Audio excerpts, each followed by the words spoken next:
un petit mot pour démarrer. Donc, moi, je ne ferai pas le début de la séance là, mais du coup, comme d'habitude, on boira le café ensemble et on ira boire le café à la caravane. Parce que je peux vous parler un petit peu du projet, ce que je fais actuellement. D'accord? Je vous laisse avec Laurent. Vous applaudissez sur ce programme.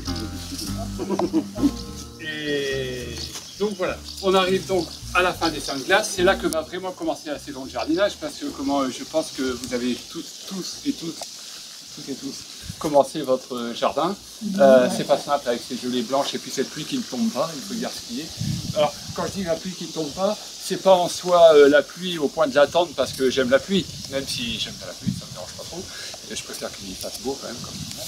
Mais c'est surtout que les températures sont pas là. C'est frais. Et que si jamais la pluie était arrivée avec un vent de sud-ouest bien installé, il aurait fait beaucoup plus doux, plus tôt, et on aurait pu mettre en place des choses qu'on n'a pas pu mettre en place. Voilà. Comment? On est qu'au mois de mai. On est qu'au mois de mai, c'est tout. Et vous pouvez photographier, ou j'enverrai de toute façon, à la fin de tous les ateliers de jardin au mois d'octobre, et ben, je ferai un petit dossier qui compilera tout ce sur quoi on aura échangé dans la saison. Et là, ça veut dire qu'à partir de la fin juin, le pic des mauvaises herbes, enfin, entre guillemets, on est tous d'accord, il n'y a pas de mauvaises herbes, mais bon, bref, les herbes qu'on ne veut pas avoir dans son jardin, elles poussent, elles arrivent à leur pic de développement. Si là, on les enlève, elles vont quasiment pas se refaire. Ce qui veut dire que les tontes de gazon qu'on fait maintenant, on les met de côté, et début juillet, on va commencer à tout pailler. Parce que si vous paillez tout maintenant, voilà ce qui va se passer, c'est que toute cette végétation, plus ou moins vivace ou annuelle, ça c'est de la vivace, c'est de la petite oseille, du pissenlit, tout ça c'est des vivaces, mais malgré tout, toutes ces mauvaises herbes, elles vont piquer, enfin pousser et traverser votre paillage. Au niveau de l'entretien des cultures, ça va être un vrai souci. Parce que vous allez être gêné sans arrêt par un paillage que vous avez mis en place et des mauvaises herbes qui poussent.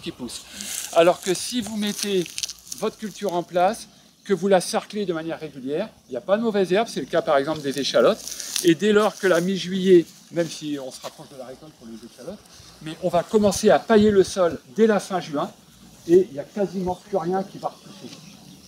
Donc vous profitez de la chaleur, de l'ensoleillement pour faire monter votre température du sol. Là vous avez vu 19 degrés ici, là si on fait là c'est peut-être 12 degrés. Ça veut dire que la carotte qui va être mise là, peut être mise aujourd'hui parce qu'il faut 16 degrés, elle ne peut pas être mise là. Donc vous imaginez l'influence du sol.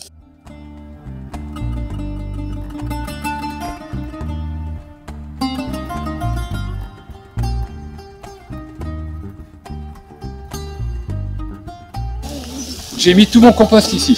L'année prochaine, je mettrai tout mon compost dans le 6e de jardin qui est derrière vous. Ouais. D'accord? Et ces plantes-là, riches en azote, vont être mises là. Comme ça, elles vont amener de l'azote. Et qu'est-ce que je vais mettre l'année prochaine ici, dans cette partie de jardin qui va de là, avec ici les haricots qui vont venir jusque là. Après, je passe à cuisiner arroche, cresson, salade et tout ça. Pourquoi? Parce que ça, c'est des légumes c'est les feuilles qu'on mange. Et l'azote, c'est la chlorophylle. La chlorophylle, c'est la feuille. Donc tant qu'à implanter une culture qui va venir se nourrir sur ces sacs-là, et ben autant que ce soit un légume feuille et pas un légume racine. Que les fans de la carotte soient longs, c'est la carotte. D'accord? Donc on voit bien que tac, là j'amène de l'azote plutôt que d'en acheter. Ben, je l'amène sous cette forme-là. Voilà. Plutôt que de mettre du crème que je ne peux pas manger. Et ben je vais mettre du bois, du frêne, des haricots qui sont de la famille des légumineuses, comme qui du coup vont nourrir le sol en azote. J'ai pas besoin d'en amener et la plante va arriver là. Là, tout ce qui est plante à feuilles.